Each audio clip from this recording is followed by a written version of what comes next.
এই জানিস, এবার আমার মা বলেছে আমায় ফরেন ট্যুরে নিয়ে যাবে। তাই নাকি? আরে হ্যাঁ রে। কি রে মাম্মা, চিঙ্কির জন্য বাবাকে ফোন করে প্যাটিস আনতে বল। চিঙ্কি কতদিন পর আসলো আমাদের বাড়ি, কিছু না খাইই পাঠিয়ে দিবি?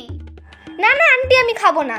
আরে খা না, এই সুযোগে তো আমিও একটু খেয়ে নিতে পারবো। ঠিক আছে আন্টি। মা, বাবাকে বলো চিকেন প্যাটিস, হটডগ, বার্গার আর কিছু না। আর হ্যাঁ, একটা কোল্ড ড্রিঙ্কসও নিয়ে আসতে বলবে। ঠিক আছে। মাম্মা একটু এই ঘরে আয় তো। এই দাঁড়া, হ্যাঁ আমি একটু আসছি। প্যাটিস আনবে, বার্গার আনবে, একবার সুযোগ পেলেই হলো। 2000 জানিস তো, আমার মা না খুব সুন্দর ম্যাগি বানাতে পারে। মাকে বলছি তখন একটু ম্যাগি বানাতে, ঠিক আছে? ওটাই আজকে খেয়ে নেব। হ্যাঁ হ্যাঁ, খেয়ে নেব।